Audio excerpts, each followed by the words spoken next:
All right, Shalom. First and foremost, all praises and glories unto Yahweh, by Hashem Yahushai, by Hashem Harakakudash, that belong to the apostles and the elders of the great millstone. And greetings, salutations, blessings, and much love unto you men and women out there who have changed your lives and your families' lives towards righteousness, that you may earn your salvation in these last and wicked days. All right, Shalom to you. I'm the brother Shaquat from the Las Vegas Church, and just want to go into this a little bit. Something that was said in the Elder Yashawamba's video. If you're not subscribed to the Elder Yashawamba, let me bring it up right quick. Get on it, man. Very, he's an elder for a reason, or up and coming elder, however, to be in proper etiquette with that. But understand, you're gonna be built up in this thing. Okay, edify this thing. Hold on one second. Okay, and it's the elders page right here. It says, not all of the Jews / circumcision denied the Messiah. So, they always want to say that it went to the whole world, and because all the Jews denied the Messiah. No, that's not what happened, man. It's about the elect, man. Okay, it's about the elect.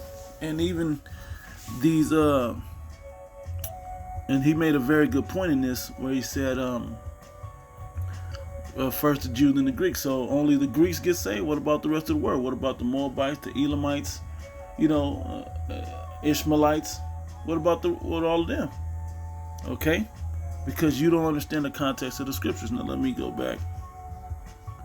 And so I brought this up and want to I'll just read these and then I'll go into some of these words. It's only a few of them. This is Romans chapter 1 verse 16. Paul's writings. It says, "For I am not ashamed of the gospel of Hamashiach," or the Messiah. Okay, "for it is the power of the Most High unto salvation to everyone that believeth, to the Jew first, and also to the Greek." Where's the rest of everybody else in that?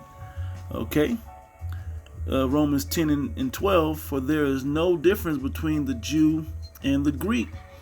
For the same Lord over all is rich unto all that call upon him." Overall. And he was never, and I mean, we can really just go into this in the basics, man. Okay. Just go into the basics of this. This is Deuteronomy 7 and 6. It said, "For thou art an holy people unto the Lord Yahweh thy power," thy God, right?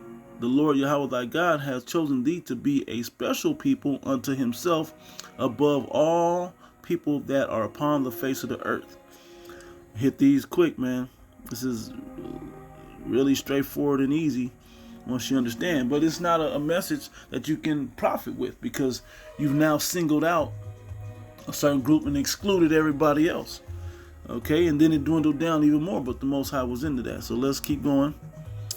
I'll go to 2 Ezra 6 and 54. "After all these, Adam also, whom thou madest Lord of all thy creatures, of him come we all, and the people whom thou hast chosen." So it even divides down. Yeah, that's Old Testament. That's the Apocrypha. Okay, we'll continue. "All this have I spoken before thee, O Lord, because thou madest the world for our sakes. As for the other people, which also come of Adam, thou hast said that they are nothing," in the book of Isaiah was said, but be like unto spittle, and has likened the abundance of them unto a drop that falleth from a vessel." That's Isaiah the 40th chapter. Go check it out. "And now, O Lord, behold, these heathen which have ever been reputed as nothing, have begun to be lords over us and to devour us.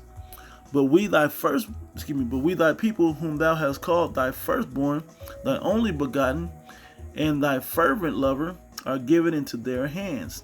If the world now be made for our sakes, why do we not possess an inheritance with the world? How long shall this endure?" And we know that this is coming to an end. Okay, so let me go to a couple of other scriptures. Then I'll go back into the blue letter. Romans again. So matter of fact, I'm not even going to go to that one first. I'm going to go to this one first. This is Romans chapter 11, verse 1. "I say then, had the Most High cast away his people? Yahweh forbid. For I am an Israelite of the seed of Abraham, of the tribe of Benjamin. The Most High hath not cast away his people, which he foreknew. Wot ye not what the scripture said in Isaiah?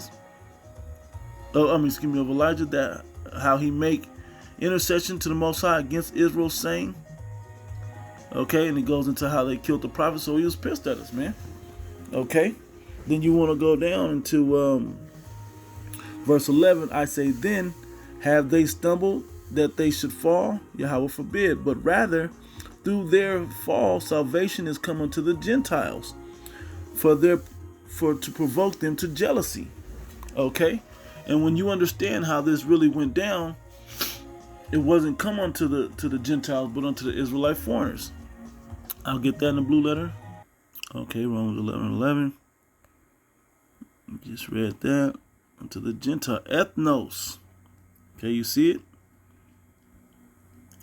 It says, a tribe, a race, especially a foreign, non-Jewish. Now we know that the blue letter goes off. Usually by implication pagan. Now, what made them pagan? You go back into the understanding of the Maccabees, and when Antiochus Epiphanes took away our customs, man. Okay, so it took away our culture. Okay, which was stated by the elder Yashwam in his video. Usually by implication pagan, Gentile, heathen, nation, people, because that's what made us that. And you can see that if you go into Deuteronomy 4. It says, Deuteronomy, I'll go right there, straight to the point. Verse 6, keep therefore and do them, for this is your wisdom and your understanding in the sight of the nations, which shall hear all these statutes and say, surely this great nation is a wise and understanding people. For what nation is there so great who hath the Most High so nigh unto them, as the Lord Yahweh our God is in all things that we call upon him for? And what nation is there so great that hath statutes and judgments so righteous as all this law which I set before you this day? Okay, only take heed to thyself and keep thy soul diligently, lest thou forget the things which thine eyes have seen, and lest they depart from thy heart all the days of thy life, but teach them thy sons and thy sons' sons. Okay, and we did depart from that. And we did depart from that. Now we're coming back, and that's where I'm not going to go into it, but the Valley of the Dry Bones comes into play. Let's see. I believe this is one that I wanted. Matter of fact, let me go to this one first. Jeremiah 17:4. Even thou, even thyself, shall discontinue from thine heritage that I gave thee. And that's what made us Gentiles and heathen. Okay, and I will cause thee to serve thine enemies in the land which thou knowest not. For ye have kindled a fire in mine anger, which shall burn forever. But he said he wouldn't keep that on us forever. Okay, I gotta go shortly. Let's go back into the 6th chapter, 16th verse, I believe it is. Thus saith the Lord power, Yahweh, stand ye in the ways and see, and ask for the old path, the way that the Most High set up for us when he gave us the statutes, laws, and commandments. That's the old path to how to live our life. Whereas the good way, and walk therein, and ye shall find rest for your souls. But they said, we will not walk therein. So those that said we will not walk therein, those are in a heathen-like state, man. Okay, those are the rebellious ones, man. Okay, and the ones that were, and then you go into, I'm just trying to hit them. All right, 64, Deuteronomy 28:64. And the Lord shall scatter thee among all people from the one end of the earth even unto the other, and there thou shalt serve other gods, which neither thou nor thy fathers have known, even wood and stone.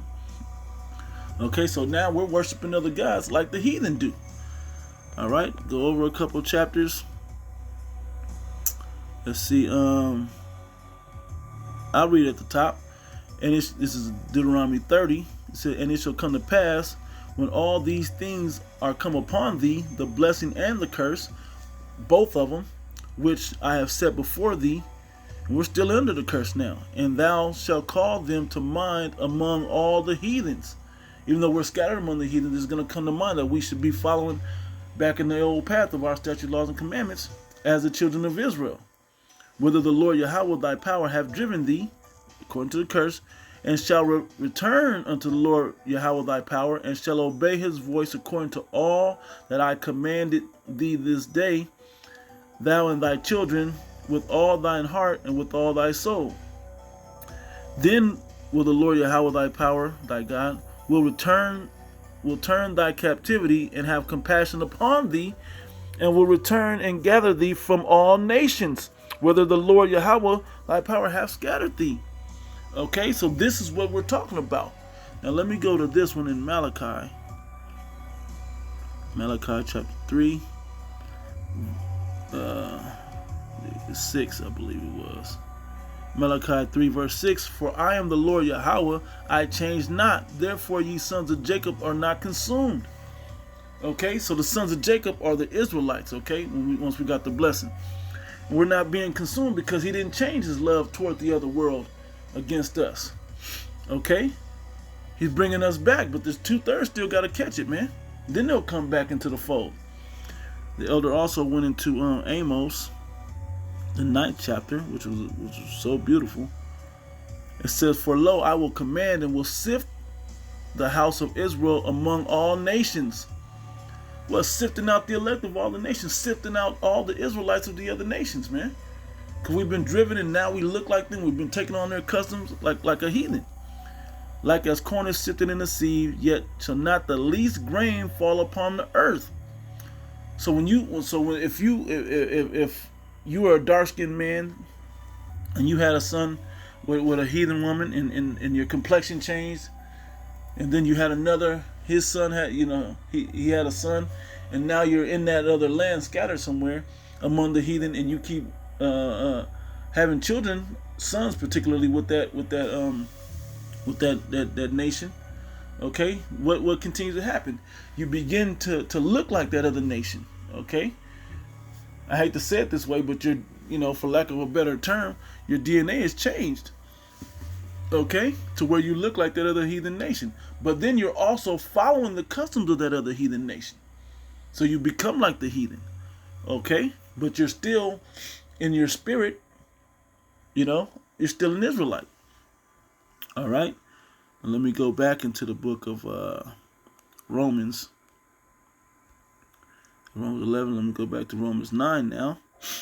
It says Romans 9, and I'm gonna start near the top. Get to the point. Yeah, I'll start at 3. For I could wish that myself were accursed from Hamashiach, the anointed, for my brethren, my kinsmen, according to the flesh.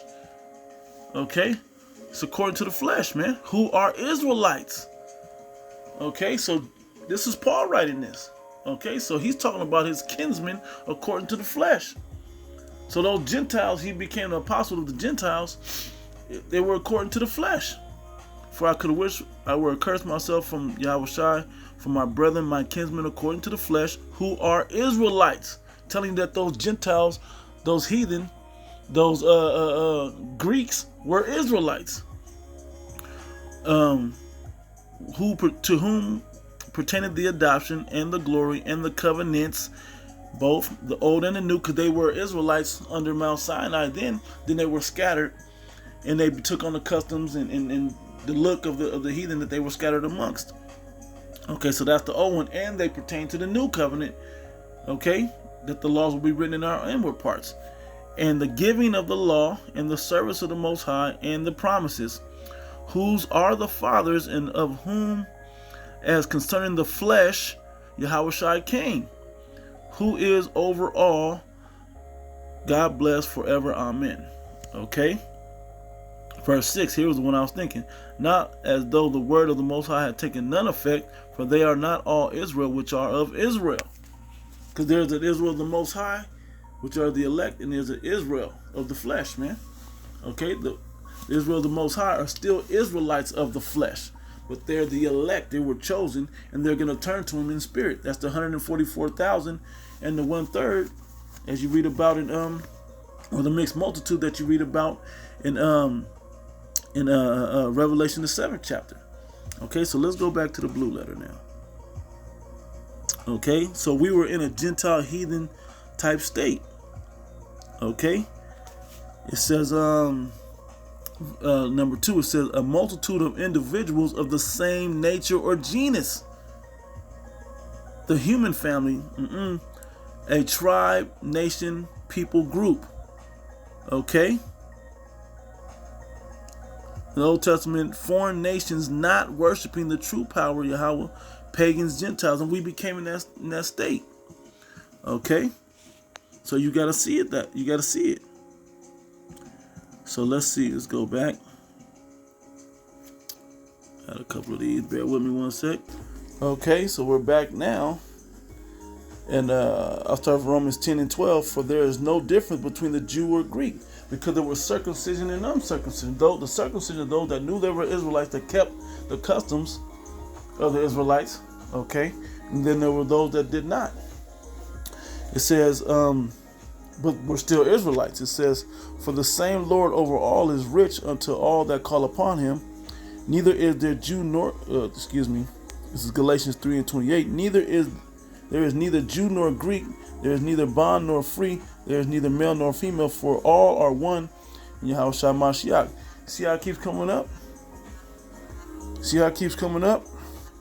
And there is neither Greek nor Jew. This is Colossians, the 3rd chapter, 11th verse.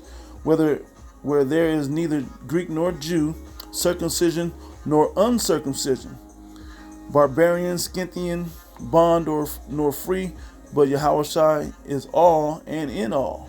He's in all the elect, man, of the Israelites that he's calling to wake up to this thing. And he's really attached into all the Israelites, but they haven't been activated, and some will know it after death by pain. Now in this, we know what Jew means, but let's go into the word Greek means. Matter of fact, this is John. Well, I was supposed to go back. I'm sorry. Let's go into that word Greek real quick. Let's take Romans. That's fine.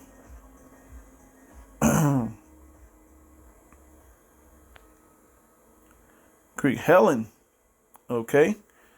You go into the word Helen. It says, by extension, a Greek-speaking person. A Greek-speaking person, especially a non-Jew, Gentile Greek. Yeah, usually, but a Greek-speaking, somebody that had Greek as their custom. Okay, and not an Israelite as their custom. Okay, a Greek, either by nationality, whether a native of the mainland or the Greek islands. In a wider sense, the name embraces all nations, not Jews, that made the language, customs, and learning of the Greeks their own. I mean, they were not Greeks. Okay, and they tried to slip in there not Jews. But it were the Jews, it were the Israelites that also did that when we were scattered amongst the other nations. I mean, this is plain. Okay? And we know the blue letter goes off. Let's go to this one. And I believe the elder used this one. John 7 and 35. Then said the Jews among themselves, whither will he go? That we shall not find him. Will he go unto the dispersed among the Gentiles and teach the Gentiles? See what word we got there. To the Gentiles, the dispersed, the diaspora. Helen, same word. Helen. Okay? So it's still talking about the Israelites. All right? So I'm going to end it there. Got to head out. And give all praise and glory to Yahweh, Bashim Yahshua, Bashim Rakakadash, the honor to the apostles and the elders of the great millstone. Greetings, salutations, and blessings unto the elect. To the next one. Shalom.